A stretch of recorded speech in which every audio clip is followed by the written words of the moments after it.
The United Nations Secretary General is calling for an immediate ceasefire of hostilities in Sudan over the Eid al-Fitr holiday.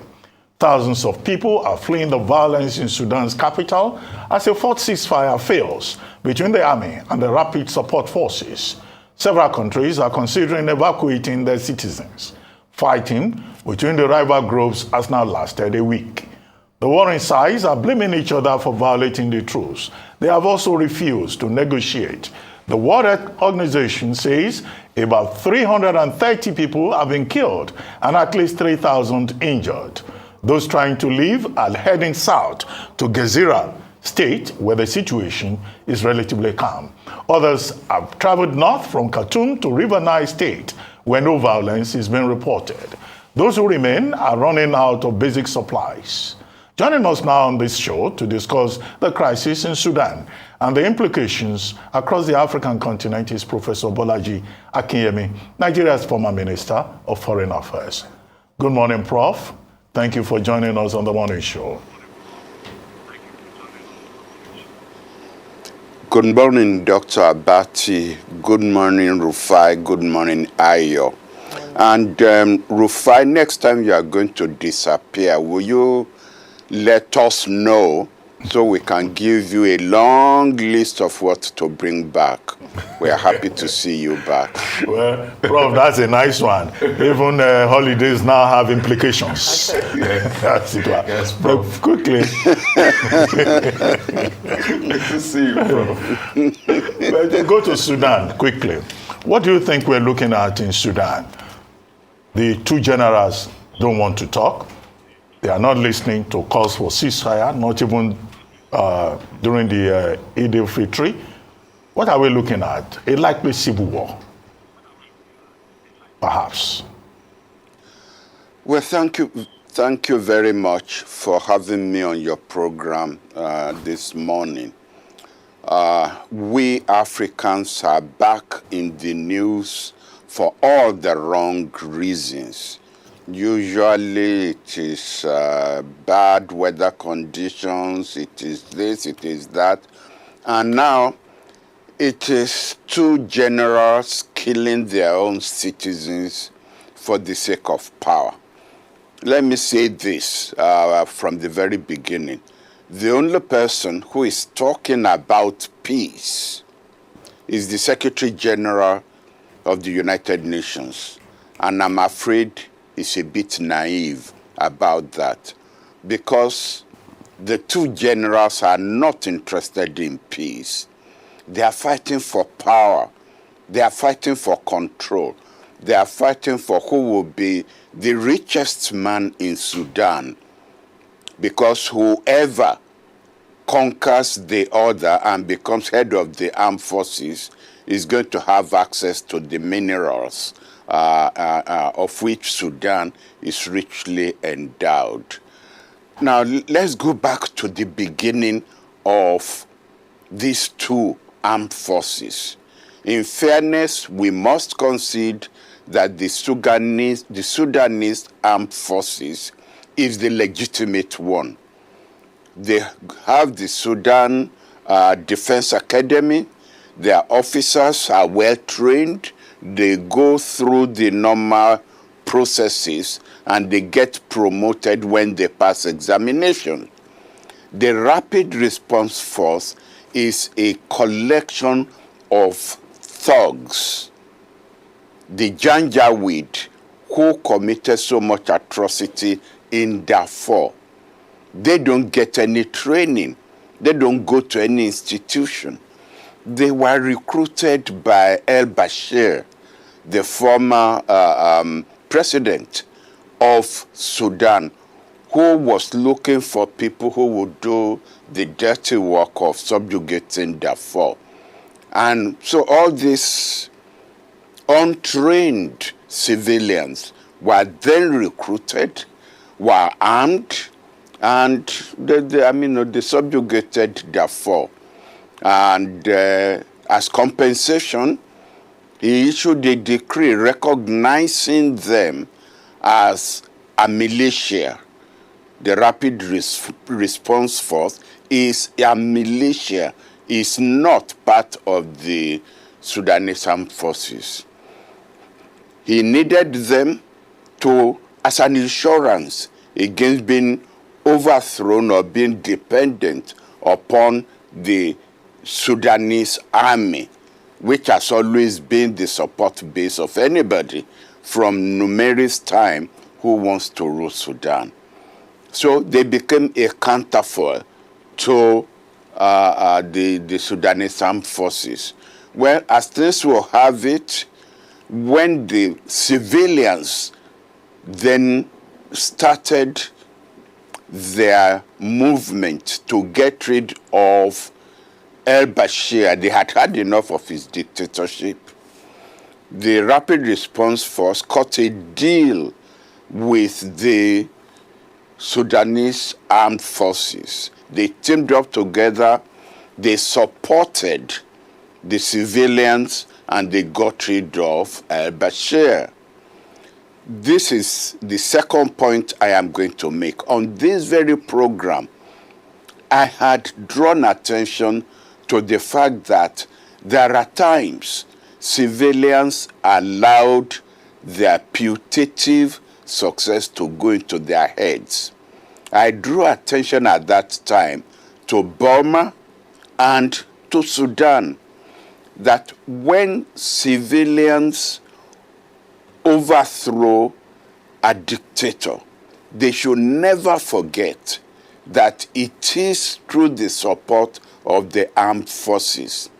And to that extent, they shouldn't think they did it by their own superior argument or their own superior force.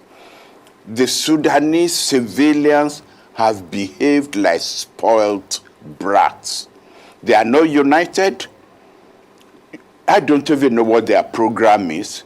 There's a United Nations report that says for every 5 Sudanese, you will get 5 different opinions on how the Sudan should proceed. Every time the military came up with a plan to disengage, some of the civilians will agree, the others will get onto the streets. I'm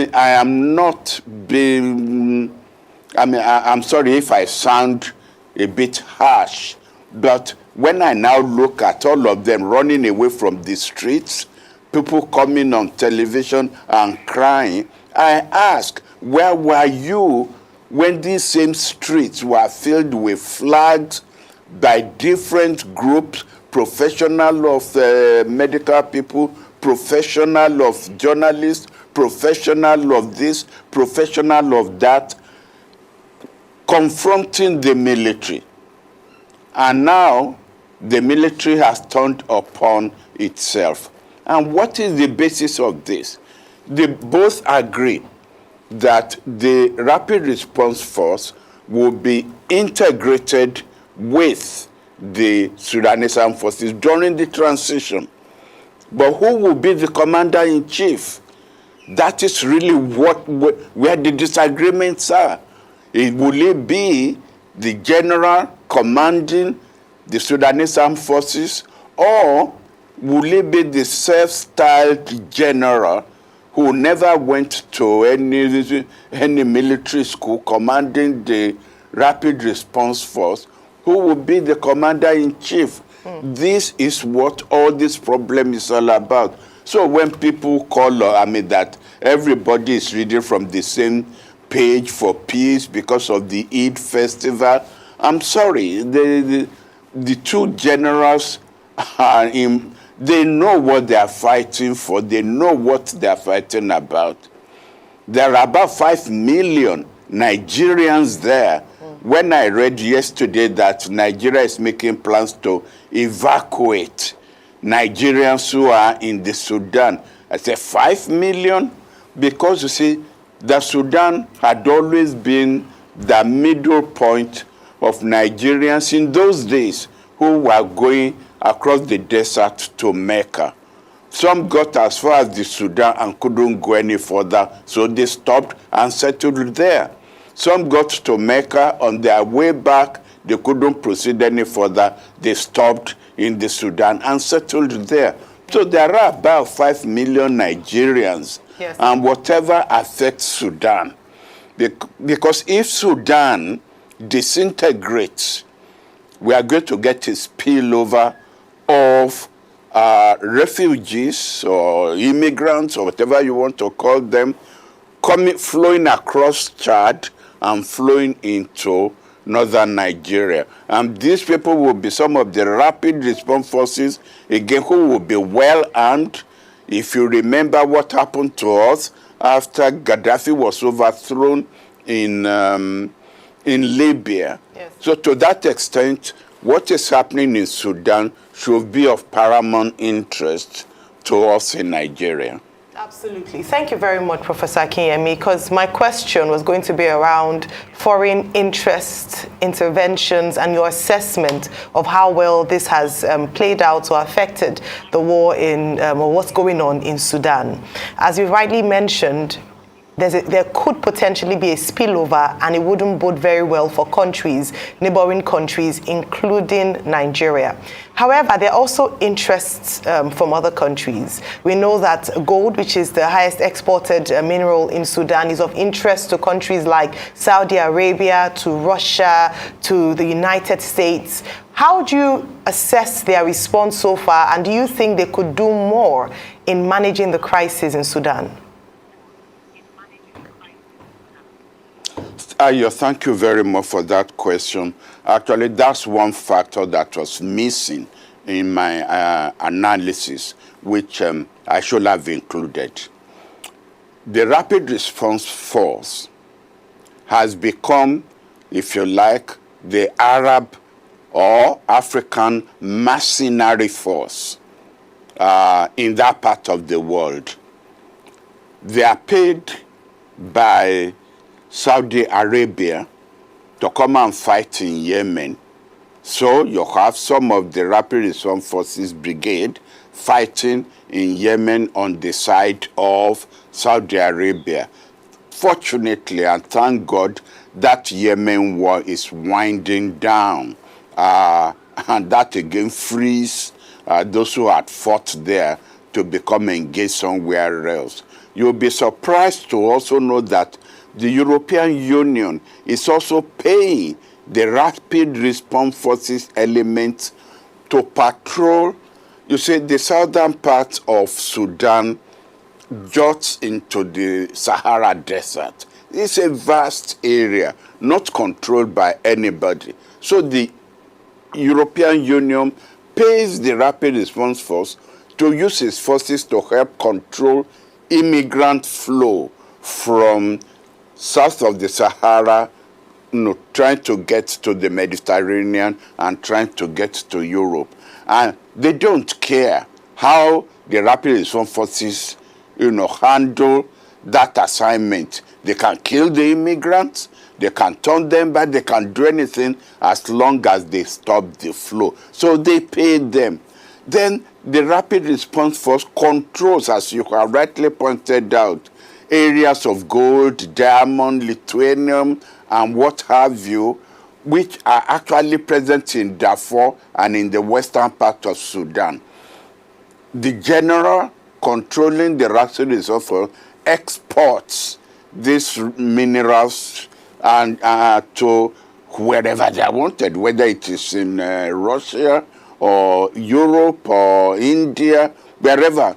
And the money does not go into the central ports of Sudan, it goes into the pocket of the general. So he has enough money to pay his boys. But the Sudanese army is very well trained. And that is why, when you have a conflict like this, listen very carefully to who is saying what.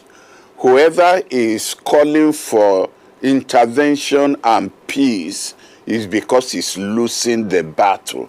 And the Rapid Response Force is losing the battle. Whoever says we don't want external intervention is because he's winning the war.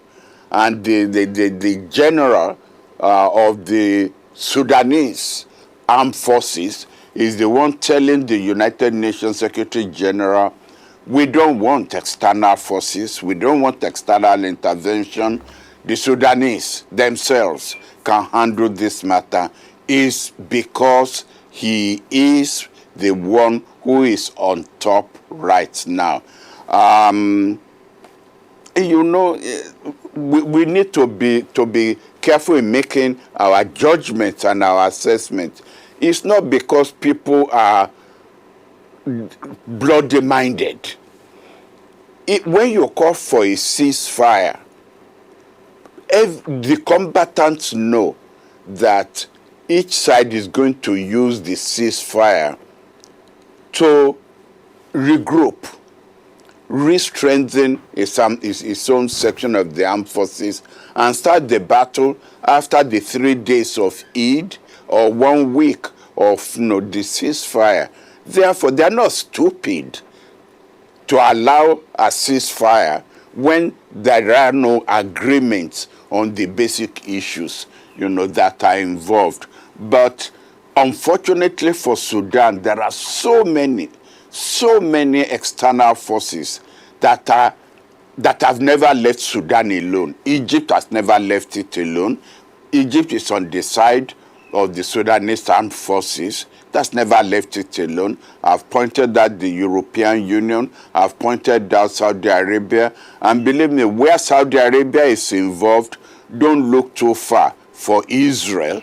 It won't be directly, but it will have its own forces, its own supporters that will be there. The United States is there. The United States is always everywhere because it's a global power. And all these external forces don't have the same program, and yet they all have their supporters that they are supporting with arms, with money, and what have you. Okay, sir. Truth has to be told, it has now become an international playground at the expense of the Sudanese people. The West is there, they are playing. The Russians are definitely there, because we all know before now they've been getting gold from Dagalo and his people. The Russians have been operating big time in Sudan. Some Egyptian troops were arrested recently, by Dagalo's forces. Those were the troops that were fighting alongside the Sudanese army. They were arrested. Egypt is there. America is there. Anthony Blinken is speaking and all of that. But while all of this happened, the humanitarian crisis, the Sudanese people, what becomes of them in all of this madness between Bonham and Dagalo? Because it's just replica of what happened between Riek Machar and Salva Kiir. And the funny thing is that after John Garang fought for the independence of South Sudan, two of them went rogue. It's exactly what is happening. After Omar al-Bashir left the scene, Bonham and Dagalo are at each other. What happens then to the Sudanese people? Should they go and die because two people are fighting for power? Secondly, let's talk about the impending Sudan that might happen within. We have seen terrorist group get empowered and emboldened in Nigeria. Hope we're not going to wake up one morning in this country and see Russian MiG jets flying in cities, dropping bombs at enemy targets. Yorubas have a saying, "Umbo umbo awala dede." Are we not getting to that point now in this country?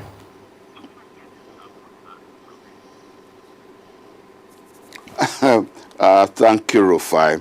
I've been in this game of being an analyst for almost 50 years now. Unfortunately, the civilians don't count when big political and military forces are involved. I'm so sorry to say that, but that is the honest truth. Look at how many civilians died in the Russian Civil War or in the Bolshevik War, as we know it, between the Bolsheviks and the Mensheviks, or between the Red Army and the Royal Army. Look how many millions of Russians died. How about the American Civil War? How many people died in the war between the North and the South? And of course, before people say, you know, Falana, take care of your own, let me also say how many Nigerians died during the Nigerian Civil War. Please, in case there are people who don't understand that reference to Falana, I'm not referring to Falana, the SCN, but, you know, the Yorubas have a saying, mind your own business before, you know, you start minding the business of other people. Is a play on words. But the civilians are always the losers. Unfortunately, this is what we should just accept. There's nothing we can do about it. Those who play the game are those who are armed with the armed forces. We can speak from now until kingdom come about how the civilians are going to suffer.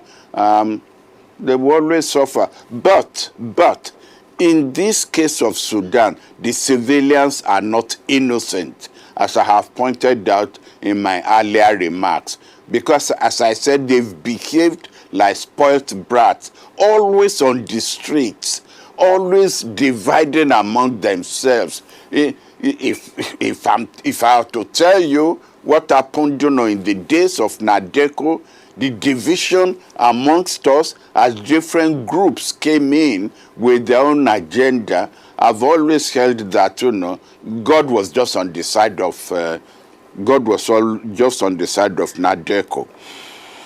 You've raised the issue of what I will call Nigerians not taking Nigeria seriously. You know, Nigeria is not a banana republic.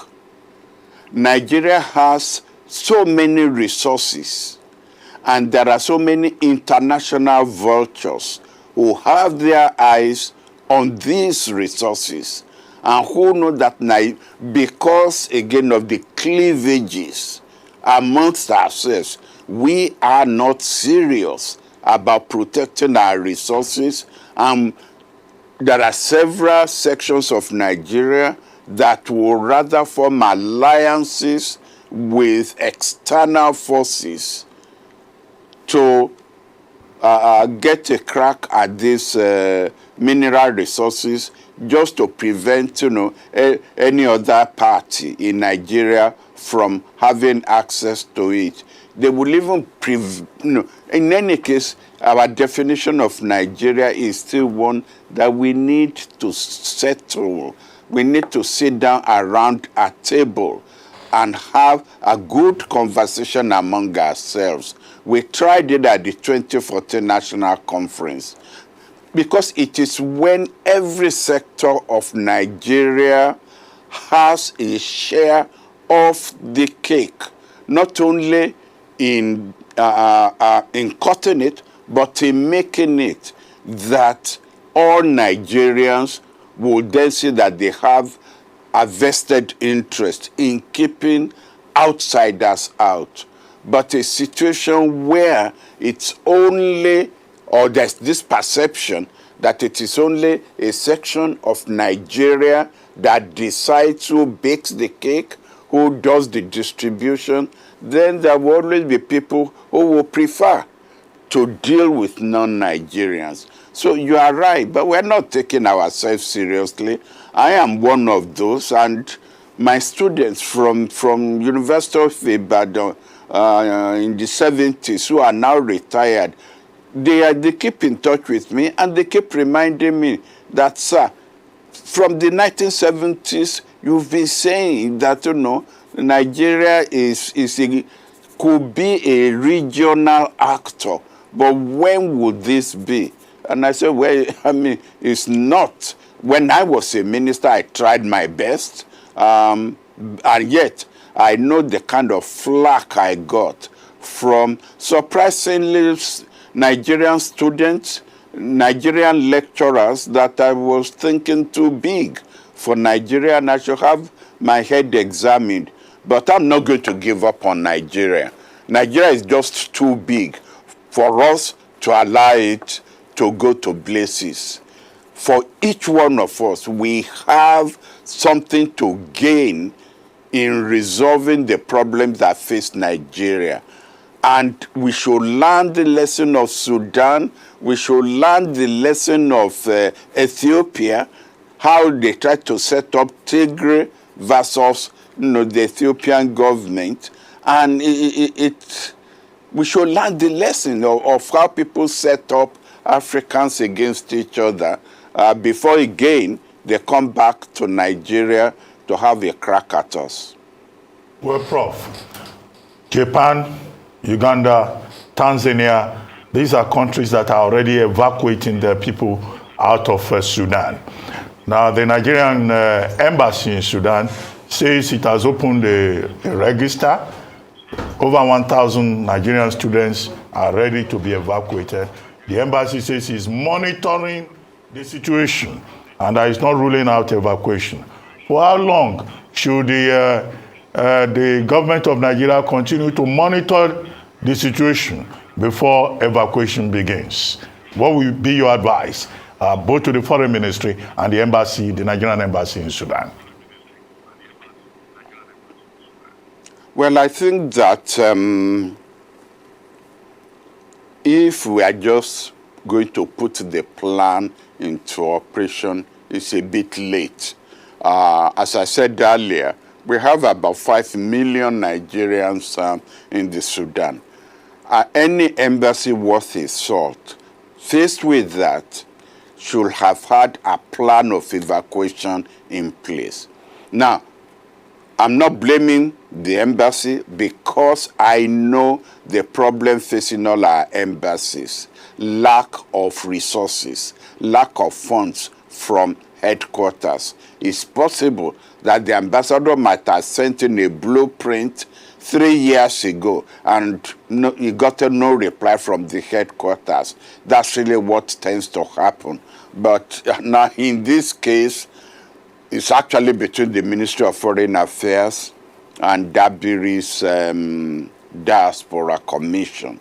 Again, when you have an item that is divided between the two, you end up not having anything done as people fight for jurisdictional position. In the past, we succeeded, and we are still evacuating people from Libya. We are still evacuating people from Tunisia. So I won't be surprised. We are very good when it comes to the real crisis. We are very good actually at in the last minute scoring a few good goals. So air peace, and a few other of the airlines, will probably step up, and give us a good runs in evacuating people, and hope they get paid, or at least get recognized for this, national duties that they often do for us. Well, on that note, we'd like to thank you very much, Professor Abolaji Akinyemi, for joining us on The Morning Show. Thank you very much indeed.